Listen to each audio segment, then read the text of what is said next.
Saya jelaskan sedikit, tegaskan lagi. Bahwa masalah ini jangan terlalu dibesar-besarkan seolah-olah saya rasis.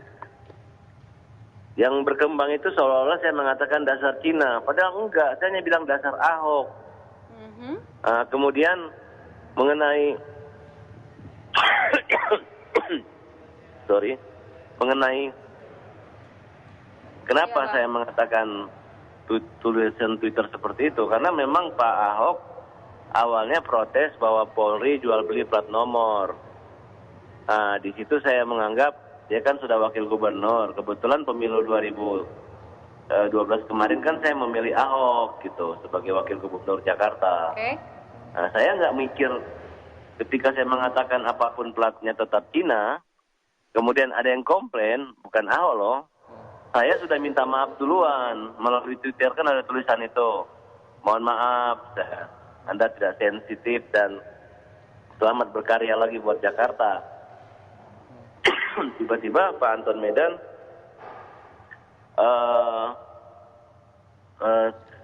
melaporkan pidana saya. Saya sudah ketemu Pak Anton Medan 2 kali, saya sudah minta maaf, bahkan saya sudah sempat mencium tangannya. Kemudian beliau mengatakan memaafkan saya, tapi hukum tetap jalan. Baik.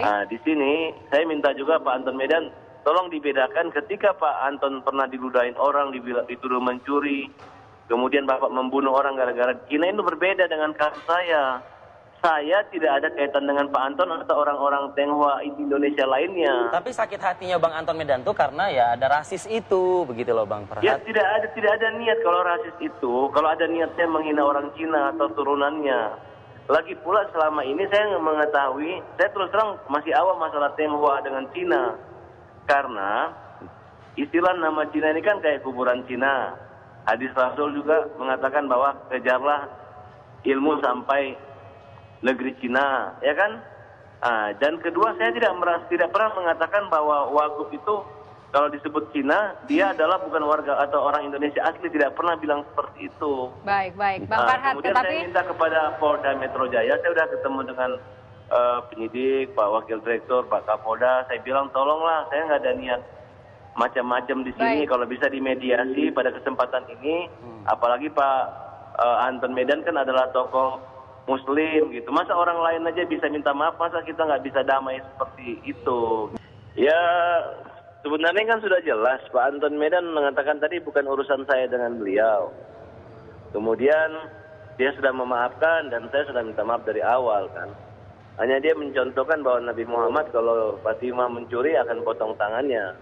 Jadi pemahaman hukum dan perdamaian atau kedamaian menurut Pak Anton Medan berarti kan dia tidak mau mencabut laporan dan memohon ya. Saya hanya meminta dari pihak aparat penegak hukum agar lebih mengetahui masalah filosofi hukum, misalnya mungkin dilihat dari kepentingan, mungkin alangkah lebih baiknya itu bijaknya apabila hal ini bisa diselesaikan dengan cara ini kan menyangkut sara dan tidak parah-parah dan hanya menyangkut salah paham dan penafsiran. Berharap kepolisian memediasi begitu ya Bang Farhat ya? Iya, kenapa? Berharap kepolisian memediasi kedua pihak ini, begitu ya? Iya, kalau bisa dijelaskan bahwa ini dampaknya, oke. Dampaknya apabila mungkin seperti ini, masa ini kan sensitif. Sebenarnya orang yang lagi perang-perang dan pakai parang aja bisa kita harap untuk damai kok. Ini masanya kata Cina nggak bisa, kira-kira begitu. Saya ingin katakan, perang dunia aja bisa diselesaikan. Kenapa ini enggak? Saya hanya ingin hukum itu diciptakan adalah untuk dijalankan, bukan untuk pajangan aja.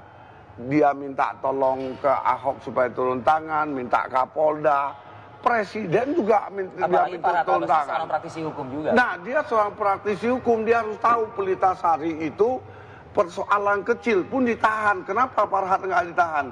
Inilah saya besok akan menghadap ke Polda Metro. Saya minta Farhat segera ditahan.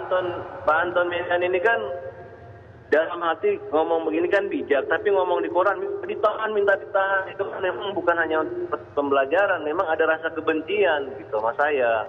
Padahal saya nggak ada masalah dengan Pak Anton Medan. Itu kan penafsiran Anda, saya benci, saya itu sayang sebenarnya Pak Ante.